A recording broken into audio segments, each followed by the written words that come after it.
Thanks. It's super cool to be here, and super cool to see so many former colleagues and friends and folks on the list of folks here too. So hey, so Josh asked me to do a little bit about sort of the origin stories and stuff. So we got a couple of slides on that, and we'll see how it goes, and then take it away from there with a chat between me and Josh. And I guess I think most people don't necessarily know those who didn't know me from my Sydney days.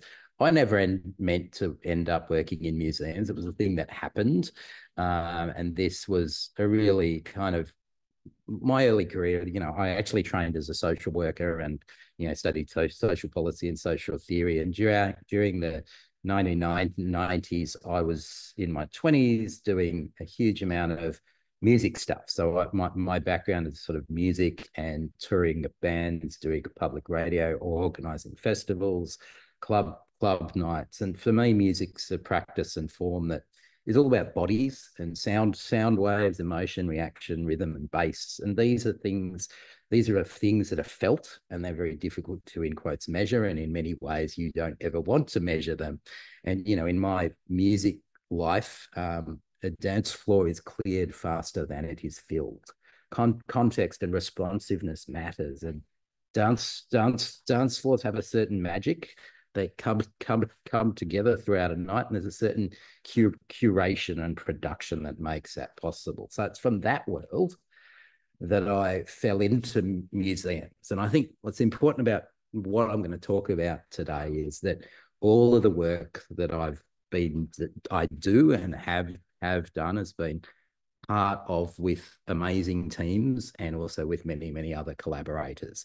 And I think it's really important, and this is something I often tell my staff now in my job as director and CEO of a museum, is all contemporary creative practice is communal. And this for me has deep roots in how I grew up and music and other practices in my other lives has always been communal work. So some parties I might have been involved in, I have a huge box of flyers and stuff. I've been starting to digitize them all. And, in the Sydney music scene, my crew did a lot of stuff. So I fell into museums. And so my first, during the same sort of period, I was doing a lot of, writing for music magazines, video game reviewing, all of these sorts of things. I grew up around books and around music. My parents were academics.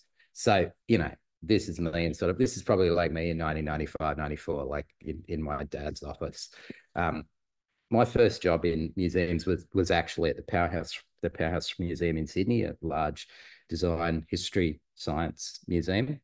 And I started there in the IT team. I was actually their last minute Y2K consultant. So I came in to project manage that role, and I stuck around. And I was fortunate at the Powerhouse because I got to work with people who knew a huge amount of stuff about collections, but they cared deeply about people too. And the Powerhouse was one of the really new museology museums in Australia. So it's really driven by that sort of education revolution in museums throughout the 1980s. But so when I arrived at the end of the 1990s and early 2000s, it was a museum that was doing really exciting stuff.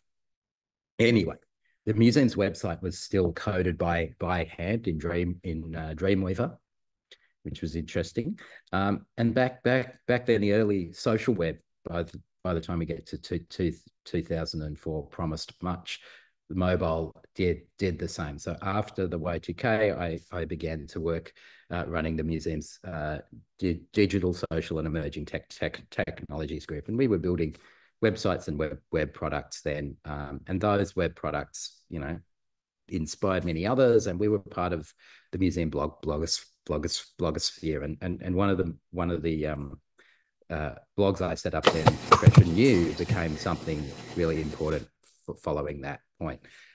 2005, many people know that the Powerhouse put its collection on kind of line, and we were doing a lot of work at the same time as the Brooklyn Museum, the Met, and the V&A, and there was a really good dialogue between the digital teams of those museums and us.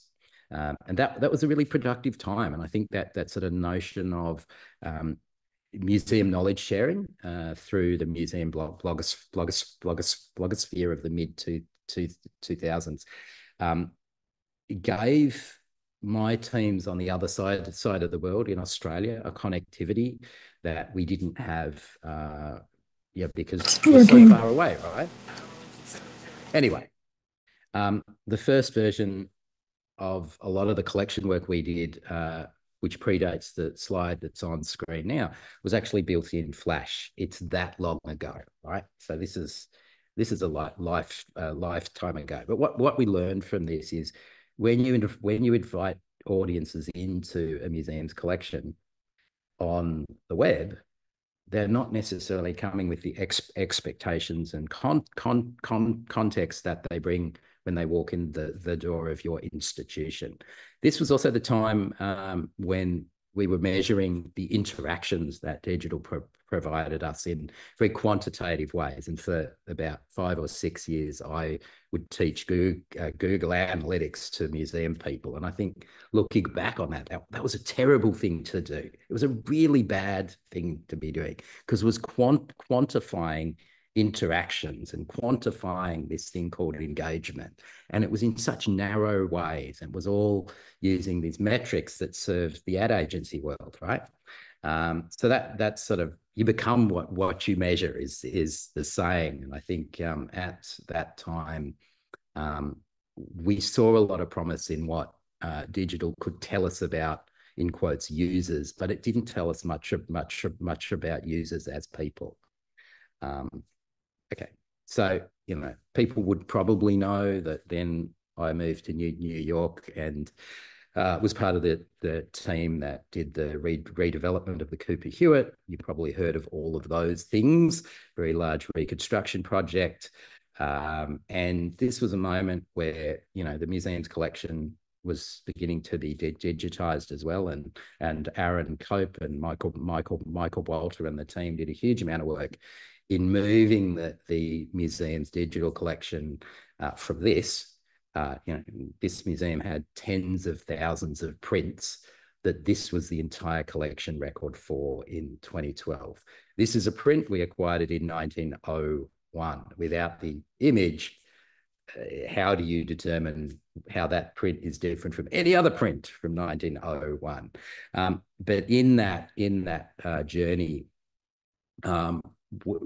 Aaron and Micah and the team did some really amazing work in making a very minimally described collection discoverable and opened it up in really exciting and new ways. You've all probably seen this video from local projects of the Cooper Hewitt pen. This was a project we did with them during the redevelopment, and this became kind of like the beacon for a lot of things. And I think it really showed that when you do bold actions with good kind of stories behind them in a global media hub city, you can get a lot of attention for it. Of course, Australia is not a media hub. And so I've returned to Australia and, began at the Australian Centre for the Moving Image at the end of 2015. What I brought back from the New York experience was one which began to re-engage with this sort of notion of digital preservation and software curation. So separate to the Cooper Hewitt pen and separate to the great digital collections work that was done there, we also did some amazing work. The team did some amazing work on helping the Cooper Hewitt begin their journey around software preservation and digital preservation. So planetary and other digital design artifacts were required, and that was something I brought back. And now I'm now in Australia, and Australia's far away. So this is an exciting place. The Australian Centre for the Moving Image, Central Melbourne, labs, galleries, cinemas.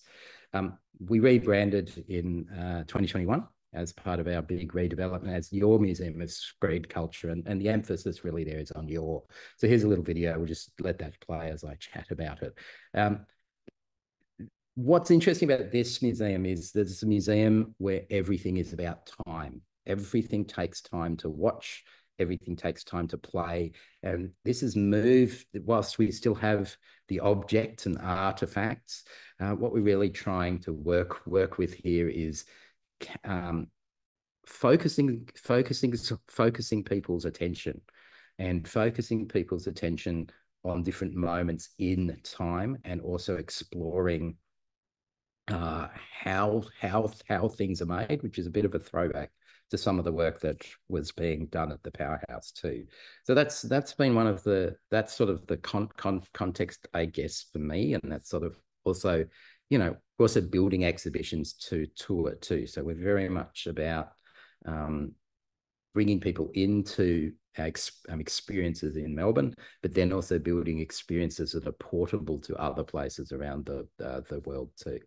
And so instead of the moving image gets about 1 million visitors a year, so it's not a small museum. So 2022, I became director and CEO. Of course, like the Cooper Hewitt pen, we have a thing we call the lens. And we're a museum of what one of our colleagues called high capital creative work. So film, TV, video games, these are things that require a lot of investment to make, and thus there's complexities around working with makers, working with rights holders, and that's been one of the changes also for me, is moving from two museums where some of the collection at least has been in the public domain, to working with a collection where basically nothing is in the public domain. And so there's complexities around access and rights, and this sort of challenge around, well, what do you do with that? And one thing I was just talking to Josh about before too was, again, this sort of notion that this is a museum where the media itself that we are about isn't stable. And so some of the artworks, some of the experiences we commission with contemporary artists, virtual reality, XR, video games, are less stable than our moving image film collection on celluloid. We can keep a roll of film in a freezer for about 70 years. We can keep a VR work for about 7 months before the equipment that it runs on is obsolete. So it's the real challenges and exciting opportunities around that. So working with a lot of the universities here in Melbourne to build ways and approaches to that. The other thing we have is these 3 experience principles, which has been something that we've done in the last year or so, which is it's sort of fundamentally defines how we think about designing experiences and designing the museum experience for our visitors.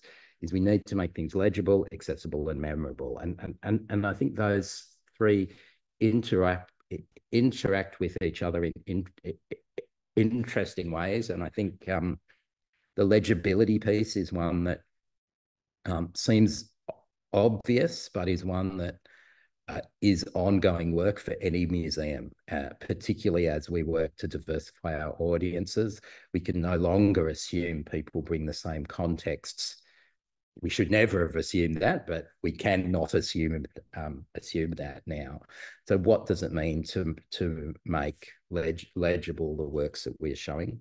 How do we make them accessible, of course, and memorable is that other key part. So legibility, accessibility, and memorability. And I think that's probably enough slides from me. One of the things I've learned over the last, little while is, in the old days, I used to make, slide decks of thousands of slides, and now reduce, fewer slides. So Josh, ask me some stuff. All right, Seb, let's get into it. I love it.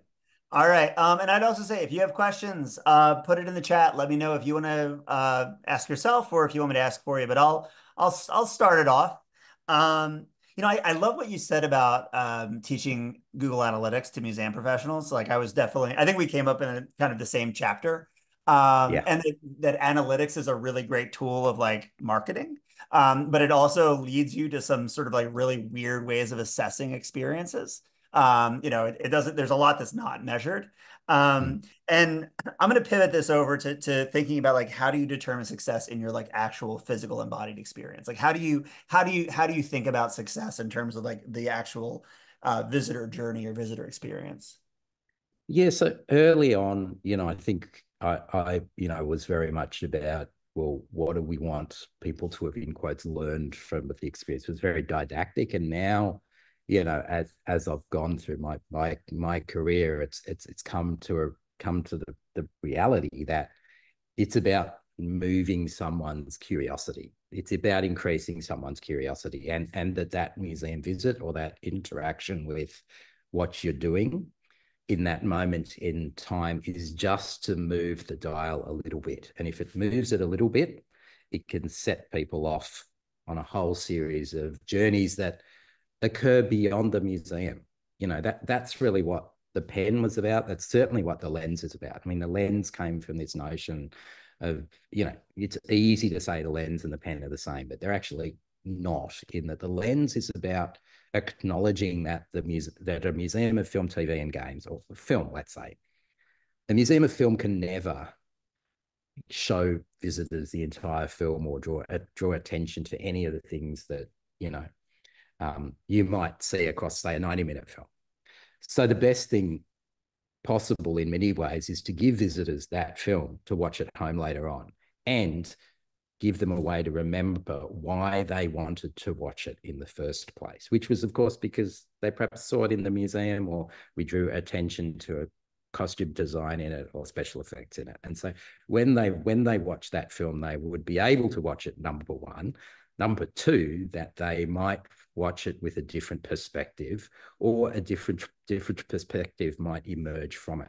And I think for me, going back to my music life, the point, when I was organizing events and festivals and other things, it was to nudge people's musical tastes beyond what they came in the door for.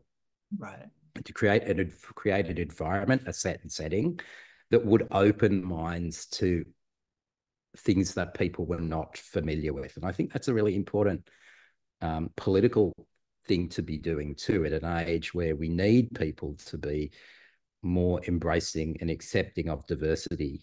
You need to create environments that encourage exploration, and particularly coming out of the last couple of years too, where we've been literally locked down. And in Melbourne, we were it was particularly it was a particular experience that in fact creating environments that encourage sociality, and sociality with difference is super important. And that sometimes needs, well, it always needs good design, and sometimes it needs good intent around creating things at the right moments. And I think that's certainly something that we know from great filmmaking or video game, but design as well.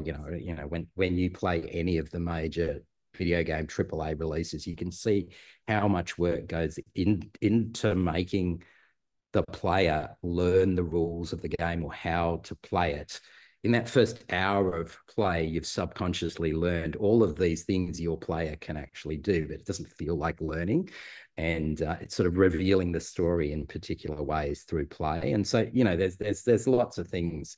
I can't tell you how exciting it is to work at a museum, which is at the moment. We're going into a year where we've got some major video game exhibitions coming up, and just sort of to go back to those things. It's super exciting. Anyway, I've gone off track, no, as always. I love it. I People love know it. this. I love the idea of a museum experience being almost like that the beginning of the video game that teaches, it's more about like orienting you and making you Yeah, comfortable that's right. than Yeah, like yeah. it's not gonna give you the whole game. It's just gonna No. make, and like this idea of really focusing on curiosity versus like driving learning goals or things like that, which when I first kind of got in the museum world, that was a big thing. You needed people to read a lot of tombstone labels, and like I feel like it's becoming a little out of fashion now to think that like that's the purpose of that experience. Yeah, I do think that with the legibility piece, again, tombstone labels have been don't work, right? We know that, but I do think good interpretation is very important, and I think increasingly these days I'm very conscious of the need for the institution Hmm. to regain its um, confidence as a mediator. You know, when I often talk to people about museums, I talk about museums as media, and that museums are a communication tool, and so creating creating ways that the institution enables something. I'm probably the person who will be the one who says the white cube model where Hmm. the institution gets out of the way is not what we need. We need the institution to understand how it is the broker and how it contextualizes and makes meaning with the visitor and what they're seeing. Yeah, no, I love it. I love it. No, It's I sort of a agree. whiff. Well, because it's funny, I've come up mostly through art museums, but like, if someone encounters a Jackson Pollock, like it's very easy to like disregard it, or like a de Kooning or Mm, anything. You'd be like, yeah, my mm, kid can do that, but that's like really almost a failure of legibility and interpretation, because totally.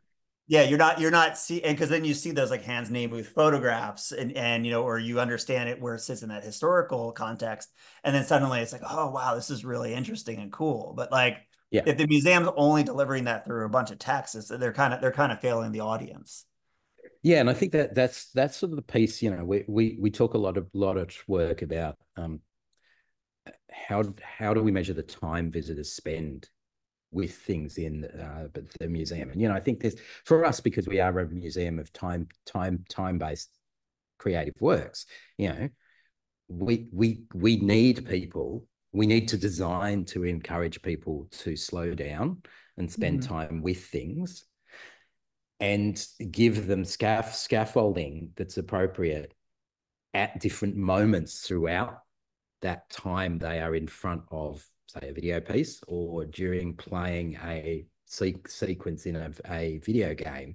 So they become aware of how those experiences have been designed and the shared context that needs to be grasped to make sense of things and to Yeah. look at things in a different way. And that's probably a Sisyphean task, but it's not one that institutions should be shying away from.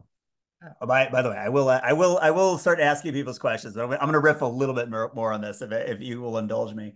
No, but I love what you said about the museum being a medium, like or as like a type of media, because there's something very specific about designing for people's interactions within a physical space and also interactions with each other. I mean, this is a place that people are communing that is very different than like the virtual places we commune. It's like there's a Yeah. very and like people, there's a lot of friction to show up at a museum, like much more so than to pull up a website. You gotta plan and drive and walk. Like there's a real obligation on the institution to deliver on all that effort that it takes to get someone there.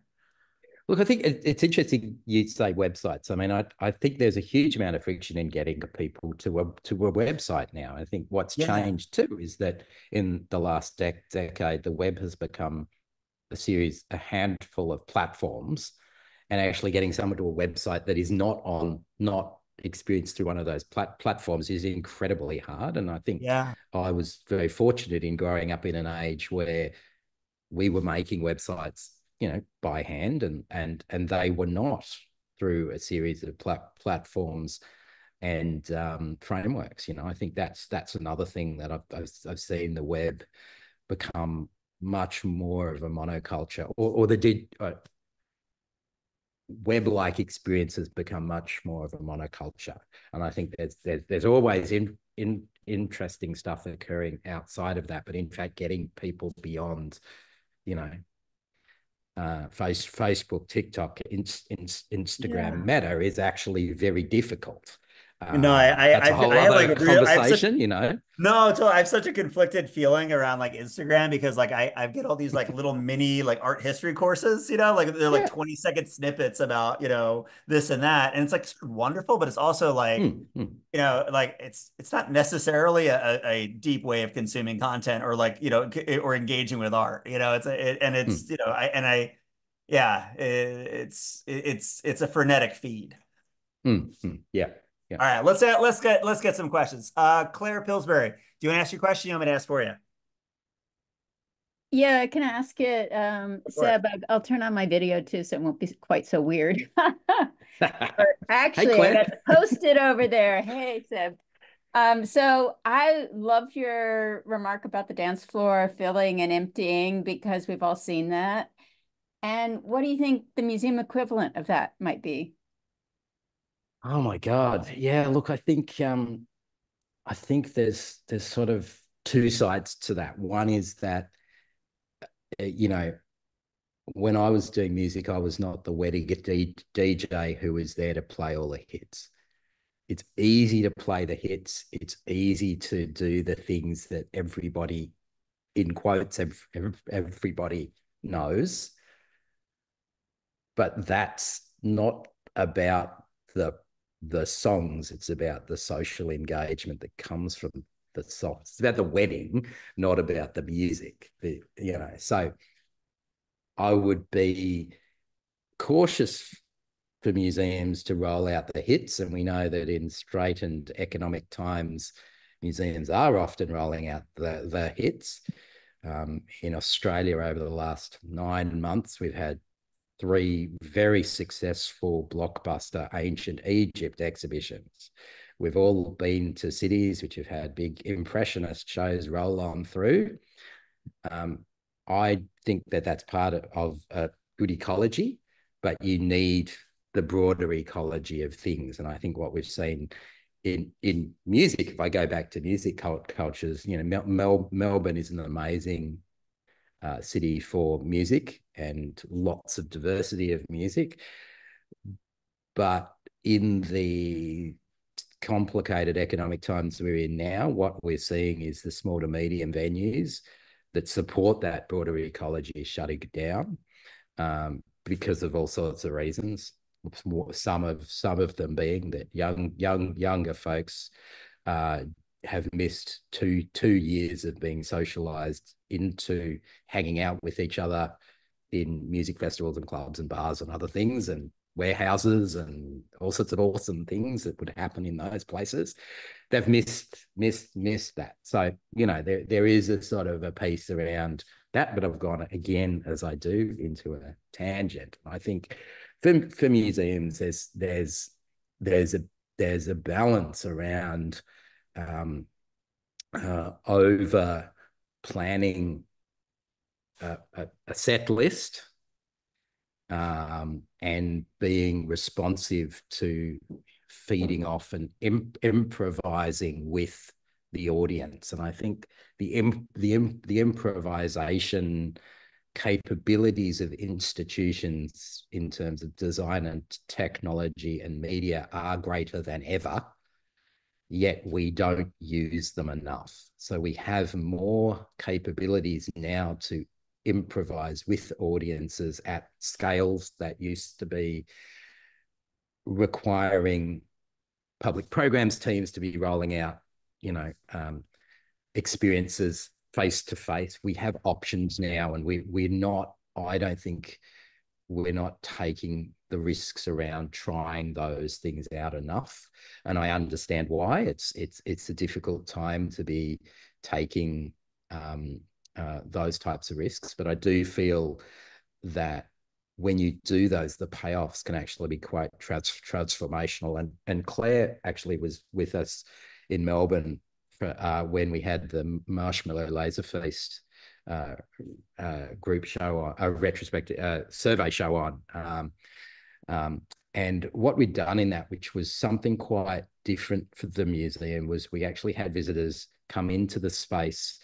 These were originally a series of VR works. We took them out of VR and they were on big projections and screens and such. And we had visitors do a 10-minute guided meditation experience as the first piece in the gallery. And that was a huge risk, but it reframed for the visitors. It slowed people down. I mean, Claire can attest to this. People very excited to go into see the latest in quotes immersive thing, and yet they're told to come down, sit in a beanbag, put on some cans, and sit and listen for 10 minutes. And we had parents bring in smaller children who would say, I've never seen my kids sit still and be focused so much before. And that would then change their interactions with the entire rest of the show, which was really interesting. So I think there are ways, again, that we can design to have that focus of attention. And I think that's a little bit like when a band plays a song they've never played before live, or me DJing is going to play some weird experimental breakbeat noise thing, and everybody's in the right moment for it. It's about designing for those moments, and I think we need to be more intentional about those sorts of things. Less hits, more experimentation. But if you're going to do the experimentation, the set and setting really matters. I love it. I'll just comment that I really love the music metaphor, because I also appreciate this idea that you draw people in by what's familiar, but you bring in the unexpected that they also enjoy. And that's what a good DJ does, is when they did a segue to the right song at the right time that kind of harmonizes in a way with what they've just heard, so that juxtaposition in a museum experience maybe works the same way. Anyhow, it's given me a lot of food for thought. Yeah.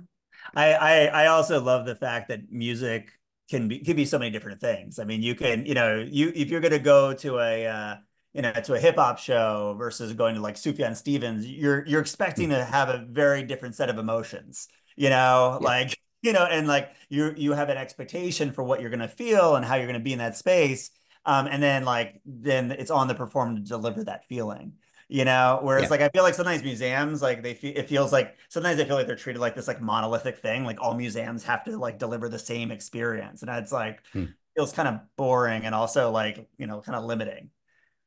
Yeah, and I like that sort of I think it's when the hip hop show flips it a little bit. That's what I think we need more of. I think it's about exceeding audience expectations and challenging them because you've exceeded them. I think that's really key, and it's sort of, again, the legibility of that is really important, and I think that's what makes things memorable. Things that are memorable are when they are unexpected and different, not when they are the same. I love it. I'll also shout out, we got Marshmallow Laser Feast coming to Future Spaces further down, I think December. Cool. So that should be a good one. So yeah, Barnaby will be coming out, so I love it. So Luis and Jose had very similar questions, but Luis is already on camera. So do you want to ask the question? Oh, you're muted. Okay. Or should I ask I'll ask the question. Okay. So I think the question was really, how do you see immersive technology changing the way we tell stories and engage audiences? And I think also we're talking about immersive, but also embodied experiences as well. Sorry, can you hear me? Yes. Yeah. Was that it? Sorry about that. Yeah, exactly. I'm on my iPhone. Anyway, yeah, exactly. How do you see immersive technology changing the way we tell experiences? I think it always has. I think if we go back to, theatre and dance and all sorts of, it's always been about this sort of immersion. So I think the type of immersive technology that we think about when we say immersive technology in the last 5 years or so has been reduced to big, expensive screens of super high resolution in the round and all of this. And I think there's a long history of immersive experiences that are not that, or are much lower fi versions of that. And I think, again, going back to some of our more recent exhibition designs in Melbourne, like actually the thing that's made things immersive has been the sound. So, you know, a speaker array with subsonic frequencies. I'm a big proponent of bass, but you know, those are the things that make things more immersive. And I think when I think back to, you know, when I was speaking with some of my colleagues in the museum blogosphere, in quotes, circa 2010, and several of us had been to see Sleep No More, Pudge Drunk's immersive theatre production that was then in New York, and we were all blown away, and we were all thinking about what would it mean to have Punch Drunk design an exhibition. And there was a brief moment where, you know, we were talking about what would it mean in the Cooper Hewitt redesign to have Punch Drunk do the exhibition design for that. Of course, that didn't happen. It was a fantasy world. That would have been super interesting. But in fact, when I think back to what I remember most about that Sleep No More experience, there were a few things, but one of them was the smell, the use of scent in the different spaces and the way that smell. So these other senses, so sound and smell, are the two things that, you know, museum exhibition design dabbles in occasionally. But if we look at other spaces, from airports to retail, big high-end retail experiences, those are the things, those are the senses that they work with a lot. So I would suggest that for me, some of the most interesting immersive technologies now would be the re-engaging of those other senses with not only light, but now sound and smell. So by the way, I'm sorry, Luce, go ahead. No, I was just going to say, in the sense of telling stories with technology, how do you see that evolving in the linear way we've always thought of storytelling, or in much more creative and, I suppose, surprising ways? Yeah, I think there's sort of, so, you know, when I started in the director role, we, you know, one of the lunches that we had with some of our stakeholders was with a whole series of filmmakers, and I talked to them a bit about the sort of shift from storytelling to world building, and this is 3 years ago. And I remember the sort of tension in the room around that. That's a sort of shift from narrative to building. You know, as someone who's grown up with video games and seen how video games have changed how I think about things as well, that sort of sense of feeling out the edges of the world is very much something that, you know, some types of video game players do. They try to figure out the rules of the game by pushing on the edges of things. And that's different to following a narrative through. And I think in all the work that we've done around, many of us have done, many of the people on this call have done around audience research, shows that visitors don't ever experience exhibitions in a linear narrative way anyway. We could design them to do that, right down to, you know, channeling visitors along narrow corridors, reading all the labels and all that. They don't do it. You ask them or you observe them. They actually literally don't do that. Or they go to the end of the exhibition quickly and then go back to the things that they really liked. You know, I think when we look at how visitors behave in spaces, they don't even do the linear narratives the way designers design them in the first place. So I think there's a huge opportunity for museums to be exploring the much more familiar to our audiences multi-linear narratives, or multi-spatial narratives, or however you want to frame it. But I do like this sort of notion of exhibition worlds, and how you might be building worlds for visitors to inhabit and explore, and how those might move between the physical space and the space in their pockets through their mobile devices, or the spaces beyond the museum too. And that's certainly been something, you know, when I was at the Powerhouse and the first AR on the smartphone experiences were coming out around 2008, we worked with a firm called Mob Labs in Sydney, who built an AR experience for our photo collection there, which was really very early on, you know, and this was taking the museum's collection out to where it was taken from in the world. Many other museums have done that subsequently, but it was interesting to see how people behaved around that, and also the challenges, as we all know, of having the world interrupted by the museum experience outside the box of the museum too. So that's been something that, you know, I think we all think about and play with. But also, one of the things I'm increasingly aware of is that, you know, museums don't want to take over someone's life, and we shouldn't ever attempt to. We should be just, you know, we're there to nudge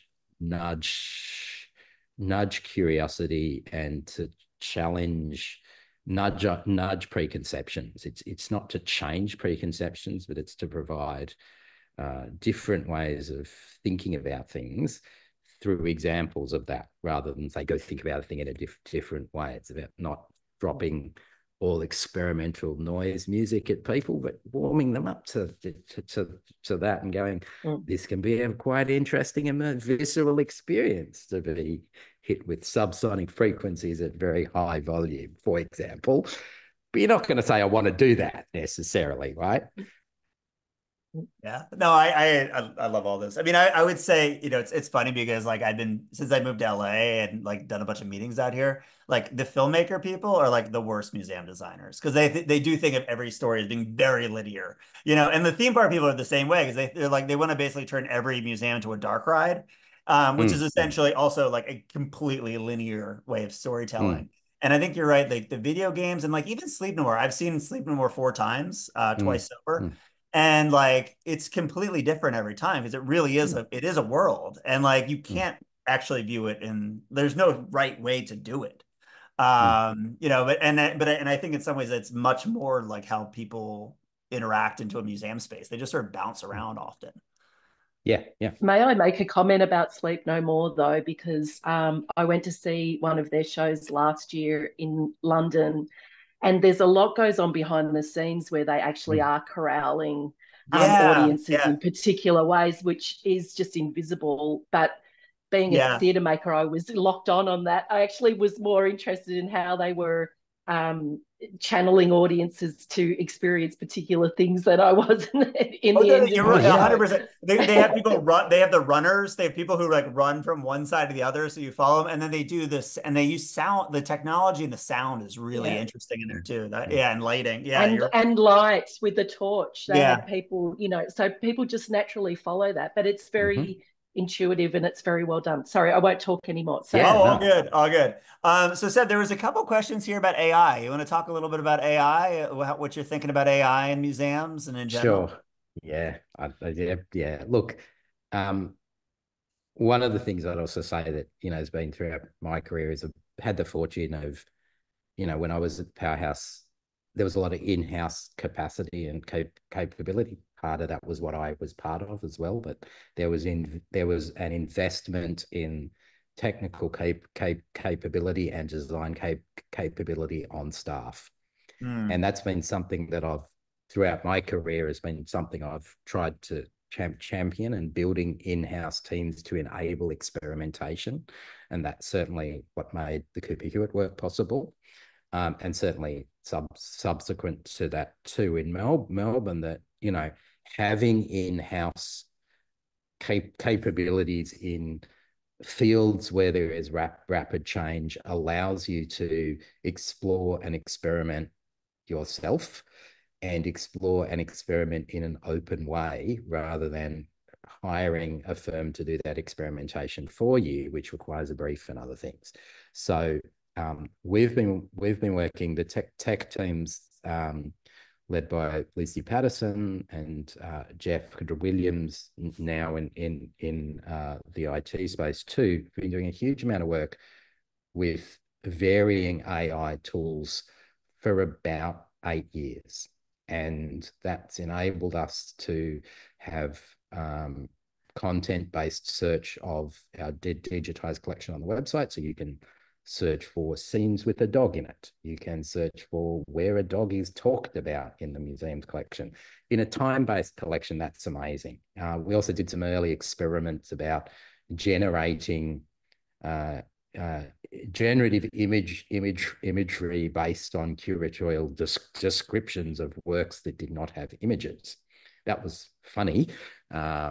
It was more an experiment than anything else. So I think one of the things that we have, and we've encouraged staff across the museum, from front of house to back of house, to feel a ability to experiment and explore different tools that might transform the way they work. And that's allowing us to develop grounded ethics of how we might use particular AI tools in the future. And it's grounded in that it comes from people's own experiences using the tools, and it allows people to push at some of the questions that are rightly being asked about AI, particularly generative AI and the platforms and services that it is condensing and consolidating to. So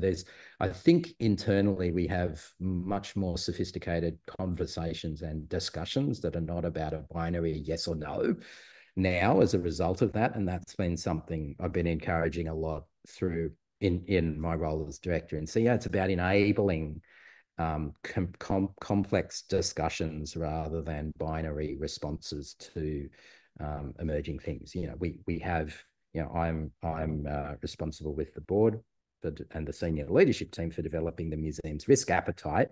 And that risk appetite is not a blunt tool. Risk appetite varies depending on what and where and when.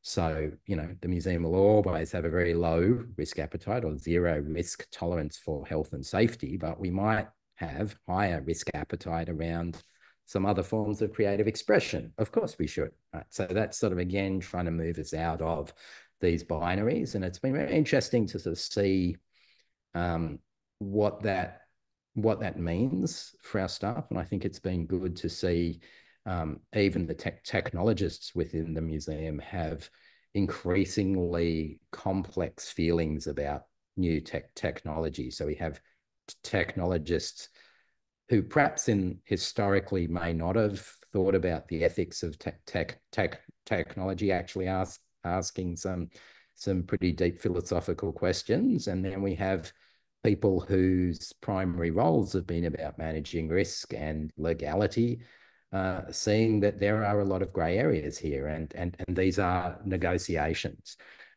Negotiations within the institution and also with our communities, and also as a state-owned museum too, with government and policy as well. So again, for me, we've been doing a lot of work in AI. Short version, AI, we do a lot of experimentation with, and we try to experiment in the public too. So that's another thing that's been throughout my career, and I've encouraged with teams too, is to be sharing the how and the processes and the experiments, including the failures. So if you go to the labs blog, you will see all of those there, and you'll also see some of the code as well, which has been good. So we, lots of experimentation as we should. We were a museum of media technologies, so if we were not working with AI, you should be asking why are you not? So I will say I'm going to probably break my rule and let this run long if that's okay with you, because I want to ask a question of my own that we talked about, and then I want to make sure some other people get their questions in. So, it's sort of like you and I both started in the IT department. I was a new media specialist, somehow, designer, developer, Flash developer, stuck in an IT team. And now you're the CEO of an organization. So that's like a lot, and like I kind of have to wonder, having gone like through the ranks of an organization and now sitting in that role, like how's the view different? Like, how does it, what's the, I'm sure there's a different mandate and a different perspective having that sort of director and CEO role. Yeah, look, it's interesting. It's sort of also coming into the role in an institution that I'd been on the senior leadership team with for six years and done a transformation of, I think is very different to going from that role into another completely different museum as the CEO. And so, you know, a lot of the first year, and perhaps now even now coming, you know, I've just crossed over the two-year mark, was about reshaping internally what people expected from me and understanding that shift. That's been really hard, to be frank. It's a very difficult and different position to be in, and I have to consider a lot more things, and I also have to rely on a lot more of the organization, and it's improvising with a much larger band. You know, like this is improvisation at scale, and I think people who have known me for years know that I have an approach to organizing and practice that is very much collective based and collectivist, and is about decentralizing power, and is about empowering others to explore and experiment. And certainly in there are natural tensions there with the perception of the centralization of power and decision making within a single CEO role. And I have an amazing senior leadership team and leadership team where we are working through what that shared holding of that means, and that there are things where I work directly with the board, or me and the senior leadership team work directly with the board, and also in my case with the government as well, which is about me setting the direction and the framing around that, and then empowering and encouraging people to take responsibility for their roles within the journey. And I think that's one of the things that institutions, museums particularly, museums, art museums, perhaps more than other types of museum, have a particular deference to certain types of power. And I think coming from the background that I have, that is in a different type of expression of power and a different way of collective action, is interesting and different. And I think, you know, it's probably a question that is best answered by people who've worked with me in the past, is how does Seb nudge things forward and keep things moving towards a particular heading. And I think that's something that I'm trying to do things perhaps in a slightly different way, because we're in an institution that honestly is, by the nature of what it is about emerging forms of creative practice. It's working with emerging creators as well. And it is also, in what the museum does, is about enabling people to do things in different ways, including our audiences. So to do things in a very traditional way would be counter to the institutional purpose. And one of the redefinitions of the mission that, you know, our strategic plan is on our website, of course, and all of the rest. The mission now is about creating the institution as a hub. It's not the institution as a single point. It is the institution as a hub in a network. And that also comes from my background, I think, in technology and digital and tactical media, if we go back to the 1990s. And, you know, I was self-publishing, you know, a music and culture magazine, doing things on the web and all of this during that period where tactical media was a thing. And so, you know, the sort of lessons from that period, and I think the lessons from how media technologies shape how you think about working with other people, and how they shape how you think about the possibilities and potential, again, of the museum as a media institution are interesting. And so that sort of sense of the director and CEO role in that context. Yeah, it's interesting. It's interesting. It's interesting. I love that answer. And I love that idea of being a hub and being a node within a network and making sure that you're integrated well within that network. And, not the sort of like the sort of top-down competitive capitalism model of a lot of art museums. It's like look, I'd add to that too, that, we are part of a series of state-owned cultural institutions in Victoria, the state that Melbourne's in. So State Library, National Gallery, Melbourne Museum and Museums Victoria, the Performing Arts Centres, the Art Centre Melbourne, the Recital Centre. These are state-owned institutions, and we see ourselves as a collaborator within that network as well, and that creates vastly new opportunities that you don't get when your institution is, in quotes, competing with everybody else for the same things. We can make more difference in and with our communities collectively than we can by ourselves. And I'm really proud of the great work we've done in lowering our audience demographics and diversifying them. So 63% of our visitors are 16 to 35, and that doesn't include our school visitors. That's a huge opportunity. That is what a publicly owned museum should be doing. It's about the next sort of generation.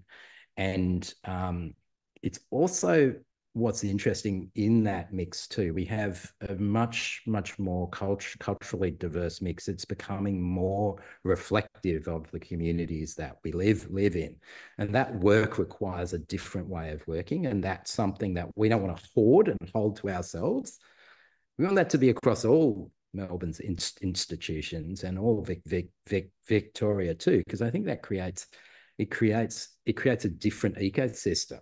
And, I think that creates a different set of potentialities for the institution.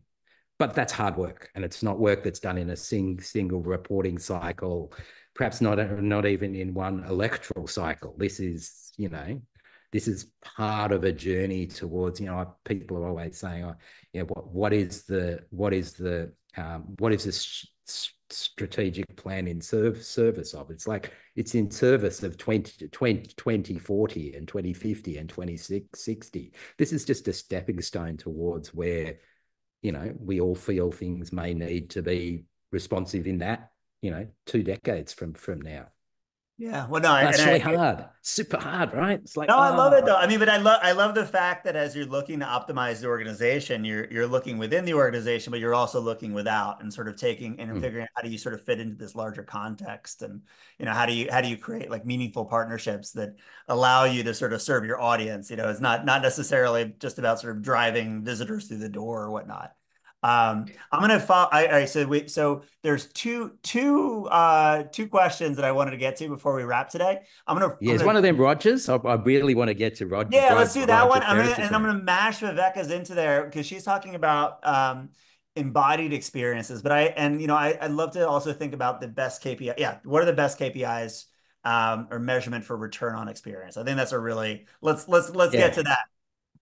Yeah, so that return on experience, I totally love that. I love it, and I'm probably going to borrow that because I think that's really great. And I think there's a short-term return on experience, which is memorability. So that's that. You can measure that in very boring quantitative ways.